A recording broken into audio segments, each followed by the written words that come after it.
लेकिन पन्ना लाल, आखिर पेड़ कुछ ही पलों में कैसे सूख सकता है? इसका क्या कारण हो सकता है? महाराज, ऐसा होना संभव है यदि बगीचे के ऊपर से कोई पर वाला सांप निकल जाए तो उस स्थान की सारी हरियाली धीरे धीरे खत्म होने लगती है। लेकिन मंत्री जी, क्या इस रोग को रोकने का कोई दूसरा उपाय नहीं है? महाराज, इसका उपाय तो है, लेकिन उपाय बहुत कठिन है।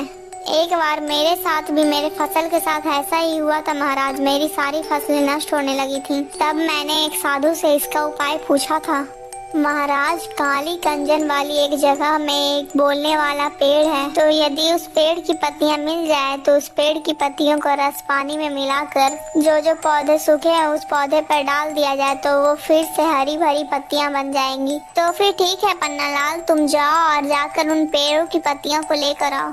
क्षमा कीजिए महाराज, लेकिन उन पेड़ की पत्तियों को लाना सबकी बस की बातें नहीं है। वह वृक्ष पहले सबसे पहेलियां पूछता है, उसके बाद ही वो पत्तियों को देता है। तब तो ये और भी अच्छी बात है। अब मैं ये भी देख लूंगा कि पन्ना लाल कितना बुद्धिमान है। महाराज, यदि आपकी आज्ञा हो तो मैं भी पन्ना लाल के साथ जाना चाहता हूँ। नहीं मंत्री जी, यह छोटे मोटे कार्य तो मेरे नौकर भी कर सकते हैं। आपको वहाँ जाने की कोई आवश्यकता नहीं है। राजा इतना कहकर पन्ना लाल को अकेले ही पत्तियां लेने के लिए भेज देता है। राजा इतना कहकर पन्ना लाल को अकेले ही पत्तियां लेने के लिए भेज देता है, लेकिन हीरा लाल बहुत ही ज्यादा चिंतित था अपने मित्र के लिए। फिर पन्ना लाल चलते चलते वही कंजा वन वाली स्थान पर पहुंच जाता है।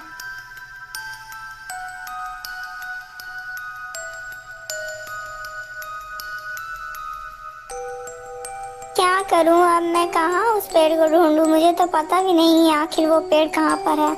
मैं ऐसा करता हूँ कि इसी स्थान पर से रुक कर मैं जोर जोर से आवाज लगाता हूँ। यदि यहाँ पर कोई जादुई पेड़ होगा तो वो जरूर बोलेगा, हे जादुई पेड़, तुम कहाँ हो? मुझे आपकी पत्तियों की जरूरत है। आप कहाँ हो? मेरी मदद कीजिए। हाँ हाँ इंसान, मैं तुम्हारी मदद क्यों नहीं करूँगा, लेकिन यदि तुम मेरी 3 पहेलियों की उत्तर दोगे तभी। मैं तुम्हें अपनी पत्तियां दे सकता हूँ, लेकिन याद रहे यदि तुमने मेरी पहेलियों के गलत जवाब दिए तो मैं तुम्हें हमेशा के लिए बंदी बना लूंगा। ठीक है वृक्ष देवता, आप अपनी पहेलियां पूछ सकते हैं। तो फिर बताओ मेरी पहली पहेली, ऐसा क्या है जिसे हम देख तो सकते हैं लेकिन छू नहीं सकते हैं? पन्ना लाल ये पहेली सुनकर डर जाता है, क्योंकि उसे वो पहेली का जवाब नहीं पता था। मुझे लगता है तुम्हें मेरी पहेली का जवाब नहीं पता है। चलो अब तुम मेरी दूसरी पहेली सुनो तब। मैं अलवेला काली गल काटूं काली घास, राजा रंग सिपाही सिर झुकाते मेरे पास। अब मेरी तीसरी पहेली, खुशबू है पर फूल नहीं, जलती है पर जलन नहीं। लेकिन वृक्ष देवता, मुझे इन तीनों पहेलियों के जवाब नहीं पता है। अरे इंसान, तुमने तो मेरी एक भी पहेली के जवाब नहीं दिया, इसलिए मैं तुम्हें पत्तियां नहीं दे सकता और वादे के अनुसार मुझे तुम्हें बंदी बनाना पड़ेगा। इतना कहकर वृक्ष पन्ना लाल को बंदी बना लेता है। उधर पन्ना लाल का मित्र हीरा लाल पन्ना लाल से मिलने के लिए कुछ तरकीबें सोच रहा था। महाराज, आज मेरा स्वास्थ्य कुछ ठीक नहीं लग रहा है महाराज, इसलिए मैं आज आराम करना चाहता हूँ महाराज। ठीक है मंत्री जी, आप जाकर आराम कर लीजिए।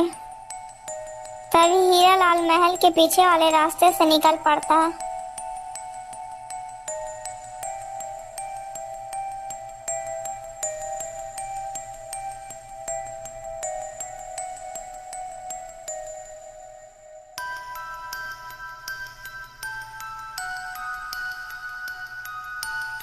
तभी हीरा लाल उस पेड़ के पास जब पहुंचता है तब वो देखता है उसका मित्र उसी पेड़ के पास बंदी बनकर टंगा हुआ है।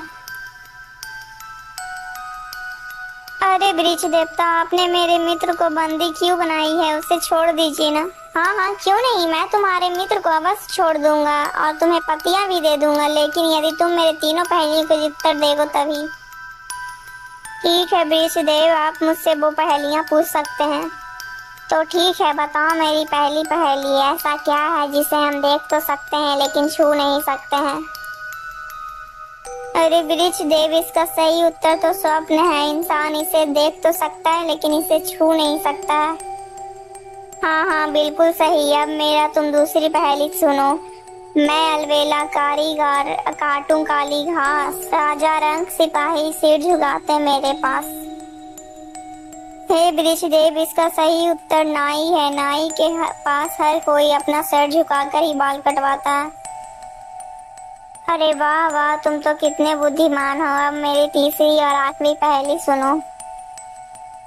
खुशबू है पर फूल नहीं, जलती है पर जलन नहीं। अरे वृषदेव, इसका सही उत्तर अगरबत्ती है। अरे वाह वाह, ये तो वास्तव में बुद्धि का प्रतीक है। मैं तो तुमसे अत्यंत प्रसन्न हूँ, इसलिए मैं तुम्हारे मित्र को छोड़ देता हूँ और तुम्हें दिव्य पत्तियां भी दे देता हूँ। वृक्ष तुरंत ही उसके मित्र को आजाद कर देता है। हीरालाल अपने मित्र पन्नालाल को अपने गले से लगा लेता है। मेरे मित्र, मैं मंत्री बनकर तुमसे कितना दूर हो गया हूँ। मुझे बिल्कुल भी मन नहीं लगता, मुझे तुम्हारे साथ ही रहना है। पहले तो हम साथ में ही काम कर कर कितना खुश रहते थे। मैं आज ही महाराज को बोल दूंगा कि मुझे मंत्री नहीं बनना है, और मैं उनसे बोलूंगा कि मैं माली बनकर ही बहुत खुश था महाराज।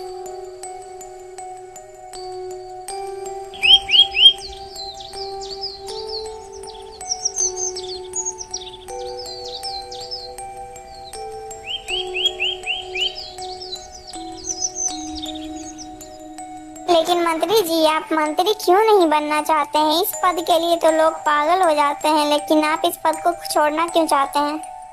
क्योंकि महाराज, मैं मंत्री बनकर अपने मित्र को खोना नहीं चाहता। यदि मैं आज उस वृक्ष के पास नहीं जाता तो मैं अपने मित्र को खो देता महाराज। मैं मंत्री बनकर अपने मित्र से पूरी तरह अलग हो गया हूँ महाराज। मैं अपने मित्र को खोना नहीं चाहता हूँ, इसलिए मैं मंत्री नहीं बनना चाहता महाराज। मुझे माली बनकर ही रहना है। हीरालाल की यह सब बातें सुनकर राजा भी भावुक हो जाता है। वाह हीरालाल वाह, तुम तो नाम के नहीं बल्कि सचमुच एक हीरा हो। मैं तुम्हारी मित्रता को प्रणाम करता हूँ। आज से तुम हमेशा अपने मित्र के साथ ही रहोगे। इस प्रकार हीरालाल और पन्नालाल दोनों साथ में ही काम करने लगते हैं। दोस्तों, आपकी भी सच्ची दोस्ती है तो आप भी उसका हाथ कभी नहीं छोड़िएगा। इसीलिए कहा जाता है दोस्तों, सच्ची दोस्ती हमेशा ही बुरे वक्त में काम आती है। दोस्तों, अगर आपको ये वीडियो अच्छी लगी तो वीडियो को लाइक करके चैनल को सब्सक्राइब कर दीजिएगा दोस्तों। और हाँ दोस्तों, अगर आपको ऐसी और वीडियो देखनी है तो प्लीज़ हमारे चैनल को सब्सक्राइब जरूर कर लीजिएगा। दोस्तों, हमारे चैनल में ऐसी और बहुत सारी कहानी है, आप आकर जरूर देखिएगा दोस्तों। हमारे चैनल के साथ जुड़े रहिएगा। दोस्तों, आपको ये कहानी देखकर क्या शिक्षा मिलती है कमेंट में जरूर बताइएगा दोस्तों। इस वीडियो का पार्ट 1 देखने के लिए हमारे चैनल में जरूर आइएगा।